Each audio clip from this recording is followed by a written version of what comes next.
Bom dia, começando mais uma live do IBERC. Hoje a gente vai conversar com a professora Luísa Soalheiro. Vou só esperar aqui alguns minutos para poder chamá-la enquanto vocês vão entrando aqui na live do IBERC. Um minutinho para que a gente possa chamar a professora Luísa Soalheiro, que vai conversar hoje com a gente sobre reflexos atuais e pós-pandemia no direito das famílias, a responsabilidade civil em cena.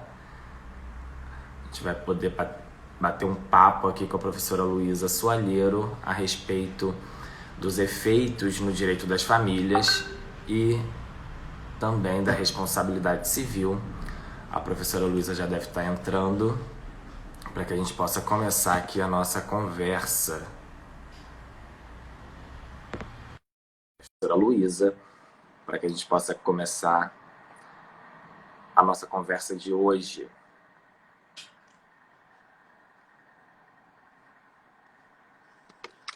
Bom dia, professora Luísa, tudo bom? Bom dia, Vitor, tudo bem? Tudo ótimo, espero Bom que você dia, esteja me ouvindo. pessoal. Espero que esteja me ouvindo bem. É um prazer recebê-la aqui em mais uma live do IBERC para tratar de um tema que eu particularmente adoro, que é o direito das famílias e responsabilidade civil. Vamos falar um pouquinho aí sobre, na verdade, esses efeitos, tanto dos reflexos atuais como também da pós-pandemia no direito das famílias e também, a sua interseção na responsabilidade civil. Professora Luísa, eu vou te apresentar para que a gente possa começar a nossa conversa. Enquanto isso, a gente vai esperando também aí, porque tem um público no início da live que vai normalmente entrando e a gente espera um pouquinho para de fato entrar no tema, para que as pessoas possam ouvir as suas considerações. Então, a professora Luísa Soalheiro, ela é mestre e doutoranda em Direito Privado pela PUC Minas, advogada especialista em Direito das Famílias e Sucessões, coach e professora universitária. E aí, professora Luísa, antes de entrar no tema, eu costumo fazer algumas perguntinhas que fogem um pouco do tema, mas para que a gente possa conhecer um pouco melhor o professor, o associado do IBERC com quem a gente está conversando. Eu tenho duas perguntas para você que, na verdade, eu fiquei pensando um pouco ao longo dos últimos 2, 3 dias que a gente está conversando um pouco mais, Então, antes de mais nada, é um prazer conhecê-la, ainda que virtualmente. Virtualmente, né? Que a gente está conversando pelo celular. Prazer em conhecê-lo mais de pertinho. Exatamente. Mas a primeira é que a gente estava conversando e você me citava muitos casos que você tinha atuado e está atuando ainda durante o período da pandemia. E aí me ocorreu te perguntar como que tem sido a advocacia para você, especificamente na área de direito da família, durante o período de pandemia. A advocacia, ela também passou, né? Ela está passando por essa adaptação na pandemia. Semana passada eu fiz a minha primeira audiência online, aqui numa audiência de conciliação, aqui no Sejusc. Eu gostei bastante. Percebe-se que há um empenho, né, dentro do judiciário para que a coisa funcione. Então, o promotor de justiça a todo momento também ali fazendo o meio de campo para que desligue áudio, volta áudio. Então, todas essas questões técnicas. E algo que tem chamado muita atenção, quem trabalha dentro da área de direito das famílias já é uma área em que o advogado ele tem que estar muito presente. Ele é muito demandado, ele não tem muita hora, né? Então, aos finais de semana, normalmente é quando tem algum conflito ali na entrega, às vezes, de um menor, de uma criança, de um adolescente. E aí, o que eu tenho percebido é mais ainda essa sobrecarga de demanda. Então, eu acho que o isolamento, por si só, ele já causa determinadas angústias. Então, eu percebo que é como se o judiciário fosse uma salvação ainda maior nesse momento para essas angústias, para esses dramas familiares. Então, muitas das demandas que eu venho recebendo são demandas que o judiciário, inclusive, não vão dar conta de resolver. São demandas do campo da psicologia, da psicanálise. Então, tem uma demanda, uma sobrecarga muito emotiva nesse momento, que demanda ainda mais do advogado a empatia, ter trato ali, né? Saber dos métodos adequados de resolução de conflito. Então, eu acho que esse clima da pandemia, de isolamento, de ter também, né, com quem conversar, muitas vezes. Então, eu tenho percebido essa mudança ainda mais aguçada dentro do direito das famílias. Essa estrutura que teve que se alterar e essa demanda do cliente pelo contato ainda mais próximo, ainda mais direcionado. Porque é uma mudança não somente de estrutura mesmo, né? Desde audiências virtuais, mas passando por uma série de também outras atividades que agora nós não estamos mais tão próximos assim, mas sobretudo uma postura do advogado, do membro do Ministério Público, defensor, juiz, todos, na verdade, envidando o máximo seus esforços para que realmente o judiciário não pare e as pessoas possam ter a sua tutela jurisdicional atendida, né, de alguma maneira. Isso, em algumas varas, inclusive, eu tenho percebido uma agilidade muito maior agora na pandemia. Então, como está todo mundo em casa, eu falo que, olha, a produtividade está em alta. Os processos, você faz uma demanda hoje, daqui a pouco está concluído, e daqui a pouco já tem outro despacho. Então, mesmo diante desse caos, para algumas varas, dentro do campo também, até as varas cíveis, eu tenho achado que a demanda ela está circulando muito mais no andamento processual agora em termos de pandemia, que é uma vantagem, né? Claro. Mas, professora Luísa, eu vi também no seu currículo que você é coach. E eu queria te ouvir um pouquinho sobre essa atividade de coach, se você ainda atua e como que está a atividade de coach durante a pandemia. Bem, atuo como coach, sou professora do Saraiva Prova. Lá minha atuação é realmente com jovens e futuros advogados. A minha atuação dentro do coach é dentro da carreira, né? E especialmente agora na pandemia, eu faço também atendimentos individuais. E agora na pandemia, como as relações, né, estão muito mais afloradas, a gente tem aí uma prova da UAB que já foi marcada 3 vezes, ela agora foi remarcada novamente, então tudo isso gera uma maior ansiedade. Eu falo que a pandemia, ela veio escancarar o que já era necessário. O cuidado com a saúde mental, né? O tempo inteiro a gente percebe que a gente precisa tratar, né, de corpo e mente. Mas eu acho que essa pandemia ela veio muito para reforçar esse cuidado com a saúde mental. Muita gente, nesse momento, especialmente que é onde eu atuo dentro do coach, os alunos extremamente desconexos, extremamente ansiosos, aflitos, tendo em vista que ninguém estava aguardando, especialmente os alunos do presencial, que agora a gente teria todo esse contexto remoto, sem a presença. Então, sim, essa atuação dentro do coach, eu acho que ela se intensificou ainda mais do que na advocacia. Eu imagino. Bom, eu vou entrar agora diretamente no nosso tema, né? Acho que já demos aí um tempinho razoável para que as pessoas pudessem entrar e começar a acompanhar a nossa conversa de hoje. Vou mais uma vez aqui deixar claro para todo mundo que podem fazer qualquer tipo de pergunta, comentário, observação. O professor Nelson Rosevaldi já entrou na nossa live, já deixou aqui um comentário. Então, de fato, essa live é mais um canal de comunicação, um diálogo bem informal, tá, professora Luísa? Que é para a gente bater um papo, literalmente, sobre alguns temas ligados à área da responsabilidade civil. E aí eu não tenho como não começar essa live, na verdade, já te pedindo para que você possa pontuar de alguma maneira, né, dentro desse cenário de pandemia que a gente ainda vive, né? A gente sequer ainda está no período de pós-pandemia, né? Começou a se flexibilizar em alguns lugares, né? Rio de Janeiro, por exemplo, onde eu moro, já está flexibilizando um pouco. Mas quais são, na sua opinião, quais são os principais reflexos e aqueles reflexos mais latentes, mais profundos que você enxerga que o período de pandemia está impactando o direito das famílias? Bem, eu queria aproveitar para agradecer o convite, em nome do professor Nelson Rosenwald, agradecer a equipe do IBERT, você, a Rafaela, sempre muito educados, empáticos, focados muito na solução. Então, é ótimo quando a gente está em um time que não tem problema. É tal data, é tal hora, desse jeito. e a democracia para que a gente resolva. Então, ontem foi ótimo, né? A gente trocou uma ideia. Então, queria agradecer, que foi quem eu tive mais contato, mais próximo, você e a Rafaela, e agradecer a esse convite, é uma oportunidade para a gente discutir esse tema. Bem, a gente percebe que a pandemia, né, toda essa situação que a pandemia causa de isolamento social, ela impacta, eu vou dividir aqui em 2 pontos, basicamente.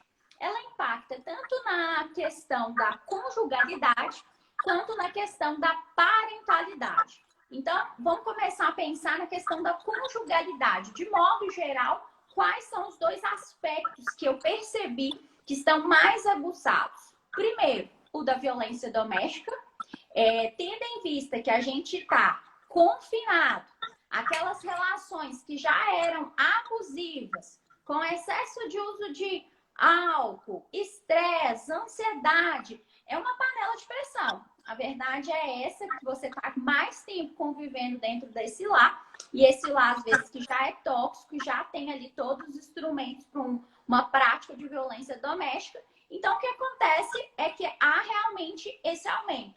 Só para a gente ter noção, eu trouxe aqui, aí eu vou me permitir conferir os dados para a gente ver que realmente essa violência doméstica, né, isso já está, né, bem na mídia divulgado o quanto que se aumentou. O último dado que eu tenho aqui, segundo a Ouvidoria Nacional de Direitos Humanos, do Ministério da Mulher e da Família e dos Direitos Humanos, uma média mais ou menos entre o dia 1º e o dia 16 de março foi de 3.045 ligações recebidas, 829 denúncias registradas, contra 3.303 ligações também recebidas e 978 denúncias registradas no período do dia 17 ao dia 25 do mesmo mês.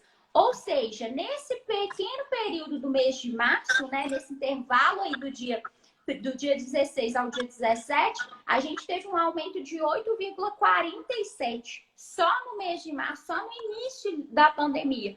Então, a questão da violência doméstica é uma questão que ela já existia, isso é um fato, já era um drama, já era algo que a gente precisa falar, algo que a gente precisa combater, e com essa pandemia a gente escuta muito mais. Eu mesma, dentro do meu escritório, recebi essa semana mais um caso de violência doméstica, e o que a gente também percebe é que, da mesma forma que aumenta a violência doméstica, e isso me dá um pouco de esperança, a gente percebe também que os canais não formais, porque isso são dados formais, fora o que não é registrado.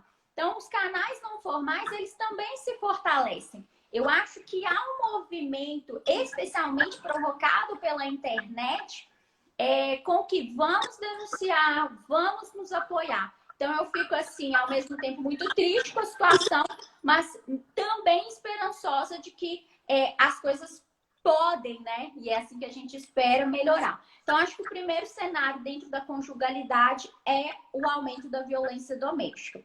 Um outro ponto, por consequência também dessa pandemia, tensão, mais tempo de convivência. A gente, quem tem ali um relacionamento que já é um falso relacionamento, o famoso relacionamento de fachada, ele é bem difícil de sobreviver à pandemia. É aquele ditado, né? Tá na hora de dividir o sal.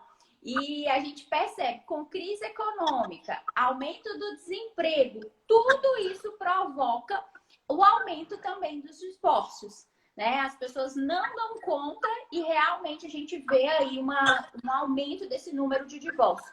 Esse número de divórcios, eu também tive acesso a uma matéria da BBC Brasil, também aumentou na China. Então, eu acho que pode ser aí algo não só Brasil, mas de modo geral, porque estamos falando de relações humanas, né, comportamentais, essa maior convivência. E aí a gente tem uma convivência não só entre os casais, mas uma convivência com os filhos. Todo mundo trabalhando na mesma casa, todo mundo ali naquele momento tendo que lidar mais diretamente com a educação, lidar maior tempo com a parentalidade. Então, também tenho percebido esse aumento dos divórcios. E no aspecto da parentalidade, dois pontos que me chamam bastante a atenção é o pedido da suspensão da convivência familiar e a exposição dos filhos nas redes sociais. Porque todos nós, né, estamos muito mais expostos agora. Antes mesmo da pandemia, eu acabei que escrevi um artigo sobre essa exposição dos filhos nas redes sociais com um grande amigo, Daniel Evangelista. E eu acho que agora esse boom está muito maior. Porque você tem aula pela internet, você tem atividade física pela internet. Praticamente a vida ela foi para o virtual. Então, tanto essa suspensão da convivência familiar, porque eu acho que tem ali certa dificuldade da parte do judiciário, da parte dos membros familiares e também essa exposição dos filhos. Acho que, de modo geral, a gente tem alteração em todos os aspectos da família.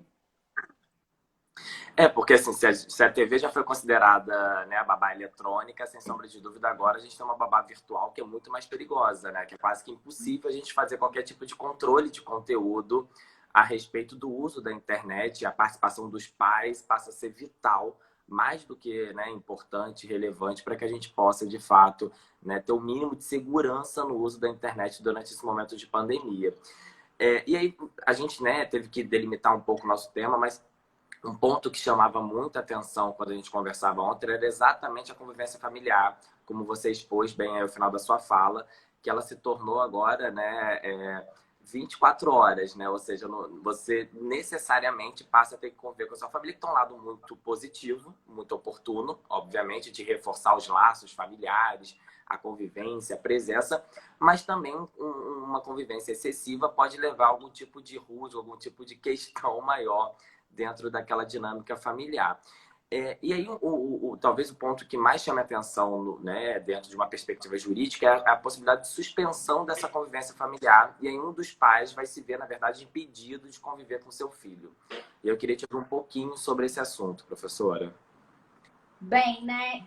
A gente sabe que aqui o público do IBERC, a maioria é da área do direito, mas caso também, né? Eu estou vendo aqui algumas alunas, estou vendo aí alguns advogados conhecidos, mas caso tenha alguém que não é da área do direito, acho que eu vou trazer uma explicação um pouco rasa, mais superficial, mas pelo menos para situar dentro do direito o que seria essa convivência familiar, né? Essa convivência familiar está prevista constitucionalmente no artigo 227 e é ela que vai garantir, tanto para a criança quanto para o adolescente, que tenha não só a convivência com os genitores, mas com os demais parentes, e não só a convivência, que se estabeleça laços afetivos, né?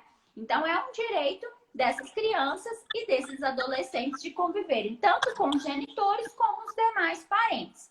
Essa convivência familiar, ela não é inalterável. Então, o que significa? Que ela pode, sim, sofrer alterações. Então, a pandemia fazer com que ela seja suspensa, tá tudo certo.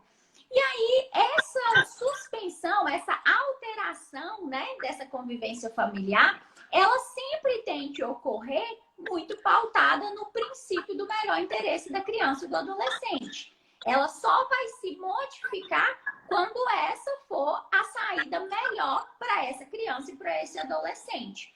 E aí a gente vai ter uma equipe multidisciplinar, né? Não só de juízes, promotores, mas psicólogos, assistentes sociais, para conseguir realmente verificar se essa alteração ela é mesmo a forma mais adequada para aquela criança naquele momento.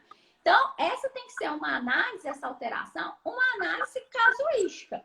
Se você é casado, se você tem filhos e eu também tenho filhos, pode ser que a sua realidade seja totalmente diferente da minha realidade. Só o fato da gente morar em estados diferentes, a gente já vai ter ali núcleos, né, que vão ter influências externas diferentes. Então, essa análise ela tem que ser realmente uma análise caso a caso. E aí, o que eu tenho percebido nesse momento da quarentena? Que aí eu acho que é o tema aqui que vale a gente levantar esse alerta. Eu tenho percebido que, em alguns casos, essa análise ela não está sendo casuística.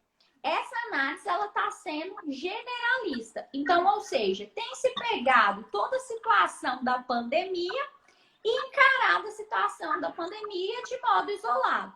Então, se você está na pandemia, automaticamente estou, então, suspendendo essa convivência familiar. E aí a gente tem um risco que é ainda maior. A gente não pode encarar a pandemia como um pressuposto imediato e automático para suspender uma convivência familiar sem análise desse melhor interesse da criança. E aí isso se torna ainda mais grave quando o genitor, seja ele a mãe, o pai, né? Que quando o genitor, ele utiliza do Covid, ele utiliza da justificativa da pandemia como um instrumento de alienação parental. Então, ele aproveita que está na pandemia e ele utiliza para que ele afaste, então, o outro genitor da convivência. Da mesma forma que a gente sabe também que a violência doméstica, há casos que são desvirtuados como prática também de alienação parental. Então, um grande perigo hoje que eu vejo é esse aspecto da utilização da pandemia sem uma análise casuística para saber se realmente é caso de uma suspensão e dos genitores que utilizam a própria pandemia como instrumento de alienação parental para afastar a convivência do outro genitor. E aí, nesse ponto, eu acho que a gente pode levantar a bandeira da responsabilidade civil. Aqui eu estou mais disposta a trazer provocações do que respostas, mas para a gente pensar. Quando você pensa, então, que esse genitor ele está utilizando da pandemia para estruturar uma alienação parental, se a gente vai lá na lei de alienação parental, se a gente vai lá no artigo 6º, em que tem as sanções, as possibilidades de sanções para esse genitor, a gente percebe lá que o juiz ele tem o direito, né, tem o direito, dever ali, de cumular determinadas sanções. E entre essas sanções, a gente vê a sanção da multa. E aí eu acho que é algo que vale a gente pensar. Quando você tem um genitor que ele desvirtua a figura do outro genitor, na imagem daquela criança, ele faz de tudo para afastar da convivência familiar esse filho do outro genitor. Será que uma multa por si só, ela vai ser suficiente para fazer com que esse genitor mude de comportamento? Então, acredito eu que essa multa por si só, ela não vai cumprir realmente a função.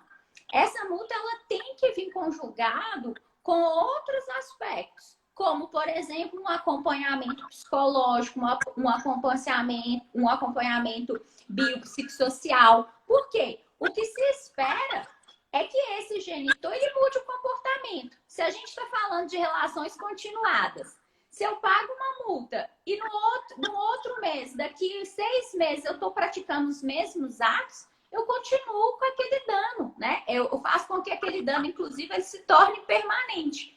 Então, a mudança, ela tem que vir muito mais na raiz. Você tem que fazer com que aquele genitor, ele tenha uma tomada de consciência para que realmente ele mude o comportamento.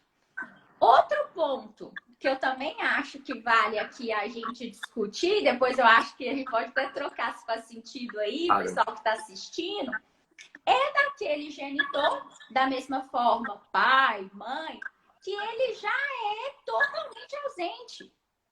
Ele já não cumpre as funções parentais. E aí, o que ele faz? Ele também utiliza da pandemia para se afastar. E aí, eu também acho que a gente pode pensar enquanto responsabilidade civil. Por quê?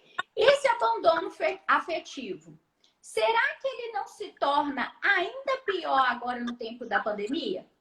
Porque a gente está passando por um momento de crise econômica, social, uma crise emotiva coletiva. Será, então, que nesse momento, esse abandono afetivo, será que ele não seria mais agravante nesse momento? E um outro ponto, quando esse genitor, ele utiliza da pandemia para falar, eu não posso conviver, eu não posso encontrar, eu estou então utilizando de uma segurança, eu estou mantendo a segurança do meu filho. Lógico que a gente sabe, né, e depois a gente pode tratar disso aqui, que em alguns casos realmente é necessário esse isolamento, mas tem casos que não. E aí, quando esse genitor ele utiliza dessa justificativa da pandemia para se afastar, o que ele também está fazendo? Além de prejudicar esse menor nesse abandono em todos os aspectos da formação do ser, ele também está sobrecarregando a pessoa que está cuidando desse outro menor. Então, imaginemos que esse pai se afasta, essa mãe que está no contato ali do dia a dia com a criança, ela está no nível de estresse, de sobrecarga ainda maior. Porque, querendo ou não, ela tinha ali até então, né? Se esperava que ela tinha ali uma corresponsabilidade, uma responsabilidade compartilhada, e agora, já não tinha, agora não tem. Então, acho que é um outro ponto. Será que essa mãe também poderia, né, utilizar de uma responsabilidade civil? Porque nesse momento esse pai, ele abandona ela está ali sofrendo as consequências sozinha, né, de uma parentalidade. Então, acho que é um ponto a se pensar. Então, Luísa, desde ontem, na verdade, que a gente foi delimitando um pouco melhor nosso tema, várias perguntas, várias reflexões me surgiram e eu tenho algumas colocações para compartilhar com você, na verdade. A primeira delas é que, particularmente, eu vou falar um pouco mais da realidade, talvez, do Tribunal de Justiça do Estado do Rio de Janeiro. A gente está tendo uma grande dificuldade na realização de estudos sociais, de avaliações psicológicas, enfim, na atuação de todo o corpo que compõe a equipe multiprofissional daqui, em virtude da pandemia. Então, muitas vezes, essas avaliações têm sido feitas por telefone, à distância, por e-mail, enfim. Raramente ou quase nunca tem sido feito presencialmente, até para assegurar a saúde de todos os envolvidos, tanto os servidores como também os jurisdicionados. E aí, a minha primeira pergunta, a partir desse momento, desse contexto que a gente vivencia, as decisões têm sido proferidas muito rápidas, como você falou. E claro que a rapidez do Poder Judiciário sempre foi um pleito nosso, né? Quase que um sonho que finalmente a gente está conseguindo alcançar em alguns processos. Por outro lado, principalmente no que tange a processos que envolvem guarda e visitação de menores, isso passa a ser uma preocupação. Porque essa rapidez, que não é acompanhada de uma avaliação biopsicossocial, de toda, né, uma avaliação um pouco mais minuciosa da situação, pode, de fato, agravar ou, pelo menos, propiciar um ambiente mais favorável à prática da alienação parental. E aí, essa era uma primeira reflexão, ou seja, será que a própria estrutura que a gente vivencia hoje também acaba facilitando ou fortalecendo essa prática? E queria te ouvir um pouquinho, pelo menos a minha visão como advogado aqui, né, no Rio de Janeiro, em algumas situações. E uma segunda questão que eu acho que você pontuou muito bem, eu também fiquei refletindo de ontem para hoje, é sobre o abandono afetivo, que na verdade a pandemia é muito mais utilizada como um discurso do que efetivamente, né, como se fosse uma desculpa mesmo, do que efetivamente uma maneira de que o pai, né, já não visitava aquela criança e agora permanece de fato a não encontrar. Eu falo pai, obviamente pode também ser a mãe, mas é que a maior parte dos casos que nós atuamos, infelizmente na sociedade brasileira, a figura do pai é que é uma figura mais ausente, uma figura mais distante. E aí, por que isso me chama a atenção na sua fala, Luísa? E aí, eu acho que são, né, para mim, dois motivos muito relevantes. Primeiro, porque nós sabemos que tem muitos pais que estão no front, né, principalmente médicos, outros profissionais da saúde, que, de fato, estão impedidos de ver seus filhos exatamente por questões relacionadas à saúde, exatamente para evitar a transmissão, né, para resguardar a vida e a saúde dos seus filhos. Então, acho que nós temos cenas que se tornaram famosas ao longo dessa pandemia, de pais vestidos de dinossauros, né, entre outras fantasias, para que pudessem ter um momento de brincadeira, um momento lúdico, recreativo com seus filhos. E aí a gente não está falando, logicamente, dessas situações, que são situações que me parecem que são muito claras, de que o convívio está, de fato, né, por questões óbvias, se torna impossível, né? Ou pelo menos, né, para assegurar, né, a saúde e a vida dos envolvidos. Mas aí a gente tem uma outra situação, que é exatamente, e aí você falou da violência doméstica, isso me vem muito forte nos últimos meses, eu estou pensando muito nisso. A convivência familiar, sobretudo quando o filho se encontra na residência ou sob a guarda unilateral de um dos pais, normalmente a mãe, isso impõe um ônus muito forte para a mulher. Então, a mulher que, na verdade, já tem que trabalhar de casa, tem que cuidar dos filhos, tem que cuidar da casa, das atividades domésticas, às vezes tem que cuidar de outros parentes em que ela, de fato, é cuidadora, a mãe, a tia, enfim. O contexto brasileiro é um contexto muito pródigo em situações em que o cuidado recai quase que exclusivamente, para não dizer exclusivamente, sobre a mulher. Isso contribui muito para um desequilíbrio ainda maior na divisão entre tantas atividades domésticas, mas também aqui a gente está falando com relação aos cuidados com os filhos, né? E aí, o que eu queria pensar com você é até que ponto a gente também, na medida em que os instrumentos jurídicos, e aí a responsabilidade civil talvez seja uma grande saída, por isso que eu estou pensando conjuntamente com você, até que ponto, na medida em que a gente não fica um pouco omisso e não tem instrumentos jurídicos para, eventualmente, aspas, forçar, incentivar, promover um maior convívio com o pai, a gente não está, na verdade, deixando recair toda a atividade de cuidado com o filho sobre a mulher, porque no período de pandemia isso se torna quase que, né, sobre-humano, né? Eu acho que a palavra é essa, né? A mulher cuidando dos filhos, da casa, sendo professora, né, estudando com os filhos, enfim. Aí eu queria te ouvir um pouquinho sobre até que ponto a responsabilidade civil também, isso não deve ser valorado em algum momento lá na frente em relação à responsabilidade do pai ou da mãe, enfim, mas pelo abandono moral mesmo do filho, que nesse momento, volto a frisar, acaba impondo um ônus muito maior ao outro genitor, né? Aquele que cuida.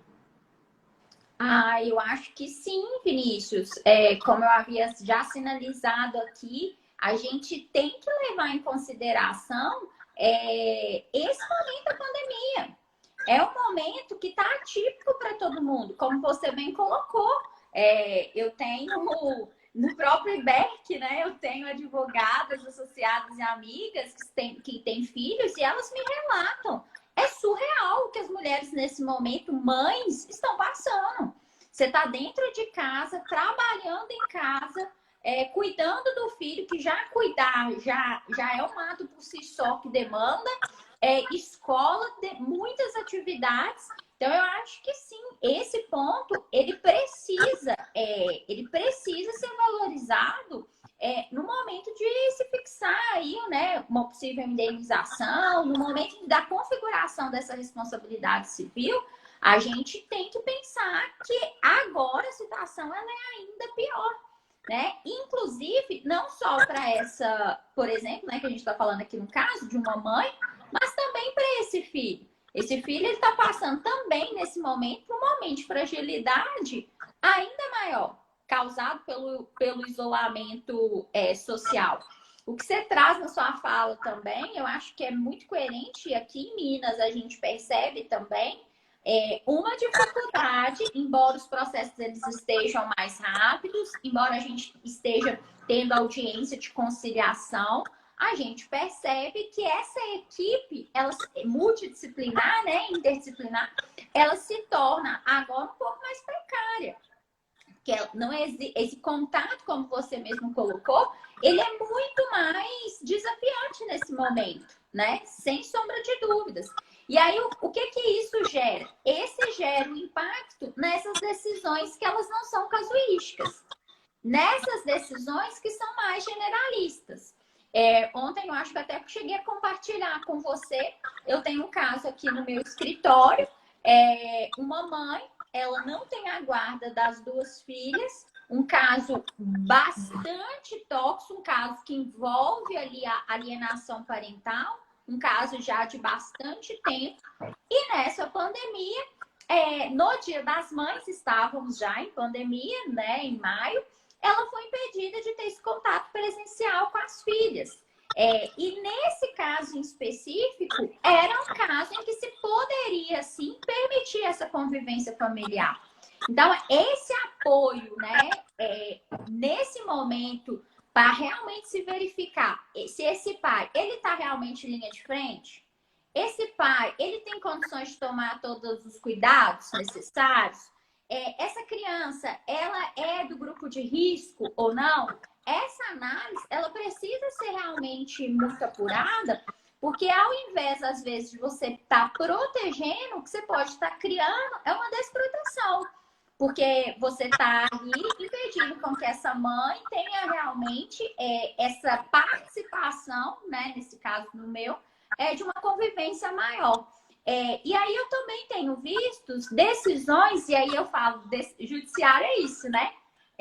Você vê em cada estado uma mudança muito grande ali de comportamento e etc. E aí eu tenho visto decisões um pouco mais brandas, como um dos primeiros casos que a gente viu na pandemia, que era um piloto internacional, né? Foi um dos casos famosos aí de São Paulo, um dos primeiros casos da pandemia, um piloto internacional que a mãe, ela pede para que essa convivência, né, essa visita do pai à filha seja suspensa, porque a criança tem um irmão de 1 ano e meio, mais ou menos, portador de bronquite aguda, está dentro do grupo de risco, para se afastar. E aí, mas não se afastou totalmente. Colocou um período delimitado, e aí eu acho que já é adequado, um período de quarentena, um período de 14 dias, e se possibilitou logo em seguida, né, mesmo diante dessa situação, o contato virtual. Então, eu acho que sim, a gente tem que analisar dentro da responsabilidade civil esse momento de crise, que esse momento de crise, ele sobrecarrega de maneira muito pesada aquele genitor que está ali diretamente na companhia desse menor.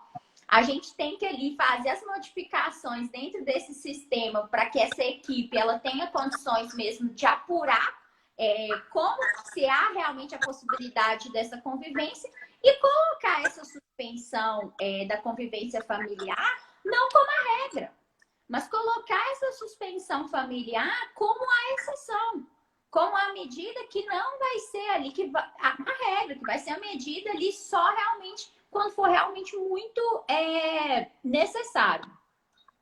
Deixa eu ver aqui a Ana também é participante do IBERC,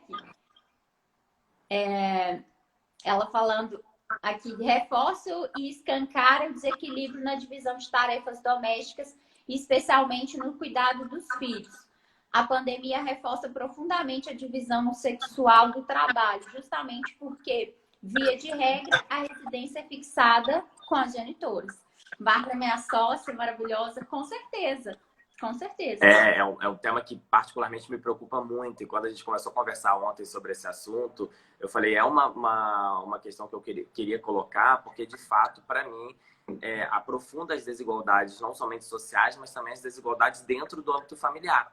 Então fica muito claro o peso que o cuidado acaba recaindo normalmente sobre a mulher e a divisão, né, de tarefas domésticas, com cuidado com os filhos, divisão sexual mesmo do trabalho, para mim torna tudo muito mais claro. Até recebi uma pesquisa recentemente, só para fazer uma nota de rodapé aqui, Luísa, sobre o desempenho de acadêmicos, né, professores universitários. E aí foi feita uma pesquisa tanto por gênero como também, né, pela cor, pela raça, e de fato se tornava muito claro como que as professoras tinham uma maior dificuldade em cumprir os prazos, em produzir artigos, em dar aula, o que, né, torna isso para mim também mais um exemplo de como a situação é bem complicada.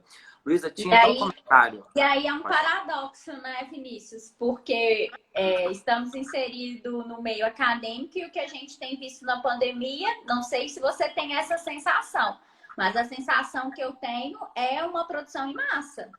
Eu nunca vi tanta produção numa pandemia. É algo que eu estava outro dia conversando com a Ana aqui, o quanto que me choca. É uma produção que não para, e isso eu vejo que tem muito causado ansiedade nas pessoas, clientes, todos nós, essa chuva de informações, né?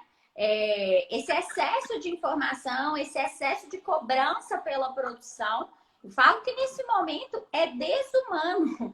A área acadêmica, você foge um pouquinho aqui, mas eu vou deixar o meu relato. Claro. Foge o quanto que há uma produção, muitas vezes, em massa, uma cobrança por essa produção que muitas vezes se perde em qualidade e pesa demais para quem é mulher, pesa demais para quem tá ali inserido naquele ambiente doméstico, que tem filhos. Eu não tenho filhos, mas quem tem filhos, o trabalho ele é 100 vezes maior, é surreal. Então, eu falo que o momento, de modo geral, em todas as áreas, ele está exigindo da gente empatia. Eu acho que a pandemia veio para colocar o quanto que a empatia ela está faltando, né, nas relações familiares, nas relações pessoais, que é realmente se colocar no lugar do outro, né? É realmente saber que, olha, está todo mundo nesse momento passando por um estado de vulnerabilidade que vai exigir realmente muito cuidado da gente, mais cuidado ainda, né? Pelo ser, para o ser. Tem até um livro interessante do Boaventura de Souza Santos, que ele fala exatamente que tem algumas pessoas que, na verdade, já estavam vulneradas e que a pandemia veio para vulnerá-las ainda mais, né? Que é o que ele chama exatamente da ideia daqueles que estão a sul da quarentena, né? Sul não no sentido geográfico da palavra, mas sim no contexto mesmo, né, político, né? São aqueles que estão normalmente excluídos e que para eles o período de pandemia, na verdade, não vai nem melhorar, nem piorar. Eles já estão vulnerados, já estão fragilizados dentro do seu contexto. Mas só para não perder esse gancho, Luísa, o professor Wendel, acho que o nome dele é esse, perdão, ele disse que há um movimento para a extinção da lei da alienação parental. E eu queria pegar esse gancho que ele tinha feito esse comentário lá atrás, que eu achei bem interessante, porque assim, aqui a gente está um pouco que defendendo, ou me corrija se eu estiver errado, até na verdade uma possibilidade de pulverização ou ampliação dos instrumentos de sanção, de punição, para que a gente consiga ter um efeito pedagógico em relação a esse genitor alienador. Por outro lado, como o Wendel bem disse, a gente também tem um movimento de extinção da lei da alienação parental, um movimento forte, dizendo que a lei vem sendo utilizada, sobretudo, para punir, atacar as mulheres, as mães. Então, eu queria te ouvir um pouquinho, dentro da sua experiência, de que forma você enxerga se essa lei da alienação parental é positiva, se não é, se nós temos que ampliar os instrumentos de sanção, e aí a responsabilidade civil se apresentaria como um importante, né, instrumento para eventual efetividade, né, dessa lei. Queria te ouvir um pouquinho sobre esse contexto a partir desse comentário do Wendel. Bem, Vinícius, eu acho que sim. Eu acredito que a saída é... Vinícius é um nome lindo, Luísa, mas meu nome é Vitor. Vinícius é o nome do meu irmão. Então eu tô me sentindo super lisonjeado aqui. Mas só pra gente não ter... Ô, Vitor, eu tô te chamando desde o início, Vinícius, gente. Mil desculpas. Imagina, é o nome do meu irmão. É o nome do meu irmão. Então, assim, na verdade, eu me sinto mais lisonjeado sendo chamado pelo nome do meu irmão do que pelo meu próprio nome. Não, mas não me trata-se de direito à personalidade. Você devia ter me falado desde o início. Mas, no meu caso, pode acreditar que você tá me fazendo uma homenagem, me rendendo uma homenagem. É o nome do meu irmão querido, meu único irmão bilateral, entendeu? Germano. Já que a gente está falando aqui sobre direito das famílias, é meu único irmão germano, bilateral. Então, você está me rendendo uma homenagem, na verdade, Luísa. Eu também sou dessas. Tenho um irmão unilateral de pai, um irmão unilateral de mãe, um bilateral. Aqui a família compostas, é né? bem Mosaico, é isso. Super. Eu sou super dessa família. Me desculpa, por favor, Vinícius. Imagina. Vitor, vamos lá. Eu acredito, como eu já sinalizei, que tem que haver essa ampliação e a gente tem que realmente pensar na função pedagógica, né, da responsabilidade civil. Não adianta a gente pensar sem essa função pedagógica, porque estamos falando de relações continuadas. Porque senão esse infrator, né, ele vai continuar perpetrando os danos que ele vem causando. Isso é um fato. E aí, quanto à lei, a extinção da lei, eu acho que a gente tem que... vou levantar aqui a discussão da função social que a lei também traz. Exatamente, vamos pensar na guarda compartilhada. A guarda compartilhada, ela traz instrumentos que a própria autoridade parental, ela já garante para o genitor.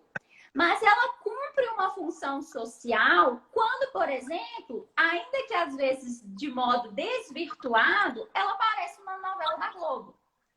ela então, a gente percebe quando a guarda compartilhada, um exemplo, ela vem, ela coloca, olha, a relação ela precisa ser dividida.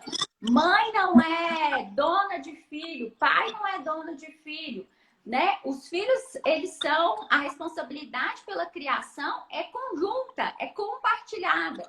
Então, eu acho que a lei, ela também cumpre uma função social. Para a gente que está dentro do direito, é muito tranquilo, né? Agora, quando você traz uma ação quando você traz uma lei de alienação parental, quando você vem falar em bullying, você está reconfigurando o que já existe, mas você torna isso social. Então, a função também da lei de alienação parental é para falar para todos os genitores, falar para essa sociedade, e aí eu acho que cumpre esse aspecto de que, olha, eu não posso fazer qualquer coisa, eu não posso simplesmente continuar desconfigurando a imagem do outro genitor, afastando. Então, eu não sei se a saída é extinguir, né, a lei de alienação parental. Não acredito muito que seja essa extinção, até porque ela já cumpre essa função dentro da sociedade para esse despertar. É a mesma coisa. Eu acho que toda lei, na verdade, ela tem algo que pode se desvirtuar. Isso é um fato. Mas ela também cumpre benefícios muito maiores. A própria Lei Maria da Penha. A gente sabe que ela também é utilizada de modo desvirtuado. Mas ela cumpre uma função ainda maior.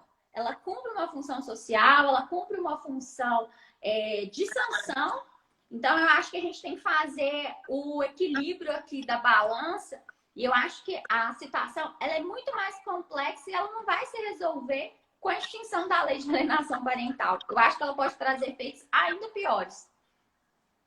Porque eu acho que tem... eu vou fazer 2 comentários aqui. O primeiro da Brunella, dizendo que, de fato, existe alienação parental, inclusive dentro do próprio casamento, não somente hipótese de divórcio, separação, que são os casos mais comuns, mas não se restringe a esses. Então, a Brunella tem toda razão, né? E aí os danos para as crianças são enormes. E o professor Wendel disse que também foi magistrado de família durante muitos anos e ele pode afirmar da extrema relevância dessa lei. Foi ótimo, na verdade, a sua lembrança, professor Wendel. E aí um ponto que eu queria, só para a gente fechar um pouco esse assunto, comentar com você, que eu acho que é importante, é que nós temos, assim, com a previsão na lei de alienação parental, alguns mecanismos que, na verdade, mais parecem punir os filhos do que os pais alienadores, do que os genitores alienadores. Então, quando a gente vai falar de inversão da guarda, né, de impedir a visitação, enfim, uma série de instrumentos que foram ali previstos de maneira exemplificativa no artigo 6º, mas que mais punem, ao fim e ao cabo, o filho do que, logicamente, o próprio genitor alienador. E aí, nesse ponto, a responsabilidade civil não seria exatamente um instrumento que...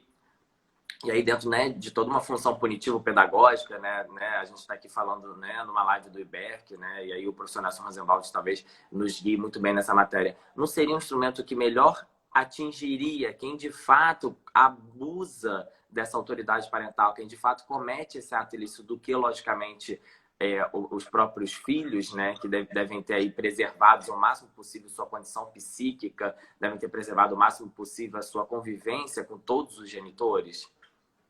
Concordo com você, Vitor. E aí, o que eu acho que eu volto na pergunta do professor Wendel. Não acho que seria pela extinção, mas seria pela remodulagem de como que essa lei vem sendo aplicada. E aí sim a gente teria, né, a responsabilidade civil, a ampliação, né, especialmente nessa função punitivo-pedagógica, para ser uma saída. Porque se você simplesmente utiliza da forma que você coloca, né? Estou até com ela aqui aberta. Você determina, por exemplo, a alterança do lar da criança, a determinação da guarda. E aí, na verdade, o que você está fazendo é afastando essa criança realmente dessa convivência familiar. E o que a gente espera é que essa lei ela possa, então, cumprir, né, a responsabilidade civil possa cumprir uma função de reestruturação É uma reestruturação de que, nesse momento, a gente teve um problema, uma ruptura nessa convivência familiar, mas reestruturar essa convivência familiar. Se esse ato de alienação parental, vamos supor, acontece com uma criança de 5, 6 anos, percebe que essa criança ela ainda tem uma vida toda, né? Ela ainda está em processo todo de formação com esse pai, com esse genitor alienador, pai ou mãe, e vice-versa. Acho que sim, acho que o caminho é esse, é a gente cada vez mais fazer esse diálogo, né, da responsabilidade civil dentro do campo do direito das famílias. Há espaço para isso. Não há como negar, Luísa, que sempre que a gente trata da responsabilidade civil, sobretudo nas relações familiares, e era um argumento muito utilizado na época, né, do abandono afetivo, que a gente conseguiu superar, mas que talvez ele volte quando a gente faz esse tipo de defesa para também utilizar dentro do âmbito do fenômeno da alienação parental, que há um risco de monetarização dessas relações e que talvez não seja um instrumento mais adequado. Para você, quais seriam os argumentos possíveis para rebater esse discurso que, na verdade, enxerga a responsabilidade civil, na verdade, como se fosse, né, fruto aí de uma indústria, né, de uma monetarização? A gente pode concordar com eles ou, na verdade, não é mais um argumento válido, por assim dizer?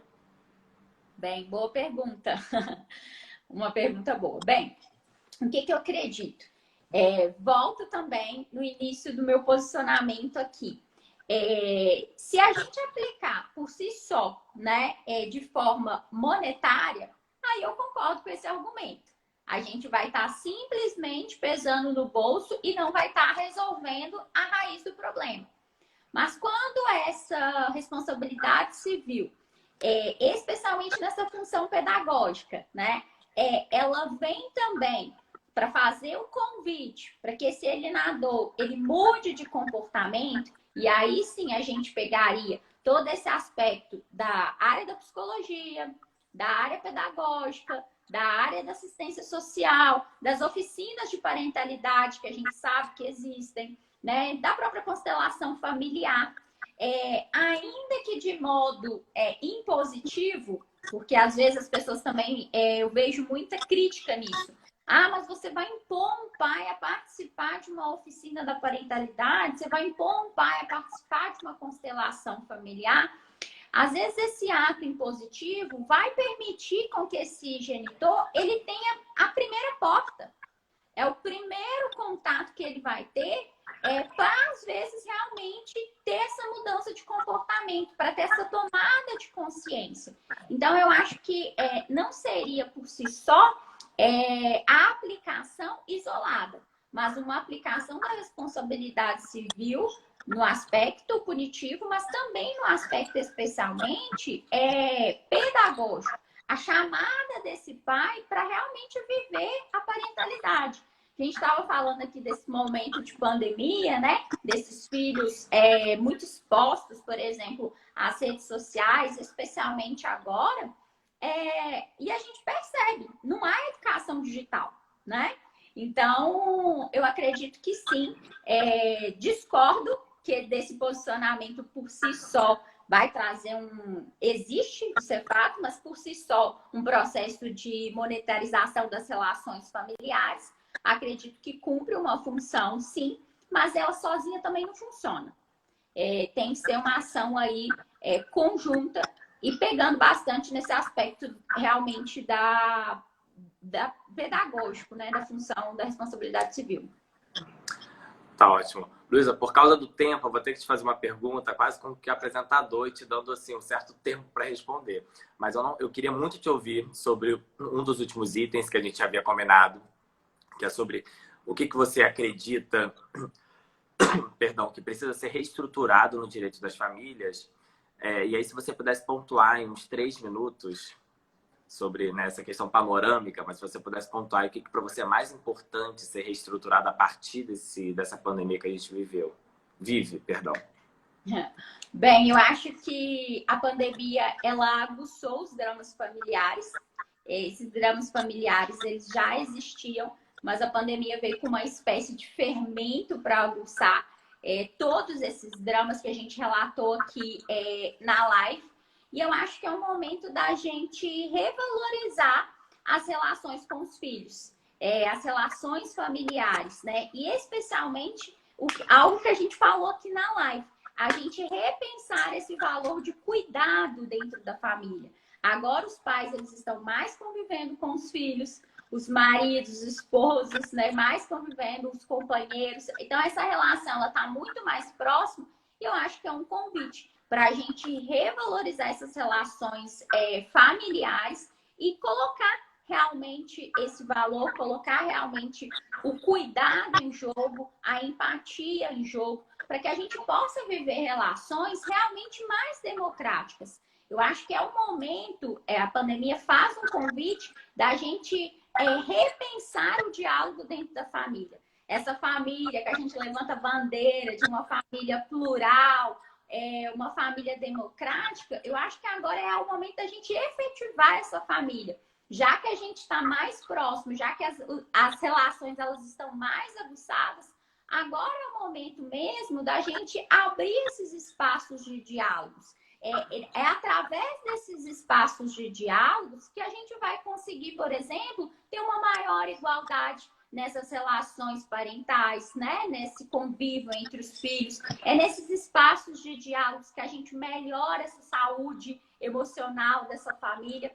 Então, eu acho que o convite para o pós-pandemia é a gente revalorizar as relações familiares, colocando aí como pauta principal o diálogo, a empatia e todo o aspecto que envolve uma família um pouco mais democrática.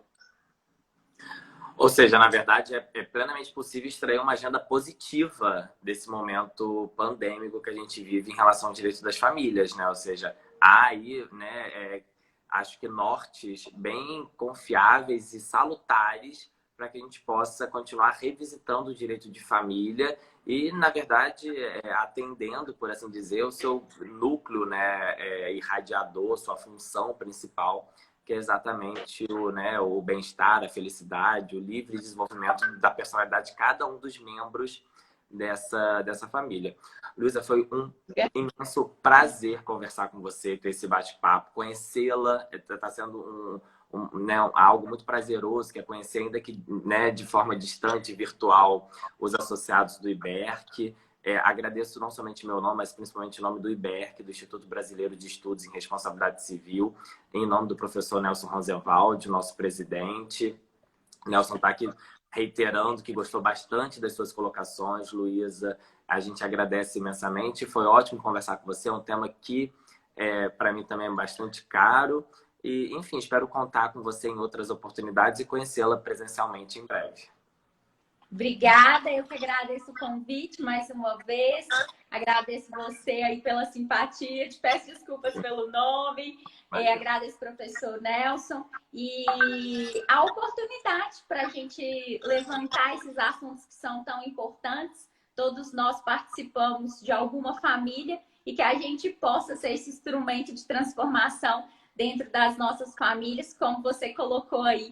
O Tepedino e a Carol, né, Ana Carolina Belchado, levantaram esse termo da agenda positiva e eu concordo. Eu acho que o momento é o momento da gente fazer a diferença para a gente sair melhor dessa pandemia. Então, eu só tenho a agradecer, me coloco à disposição para qualquer outra atividade do IBERC. Obrigada.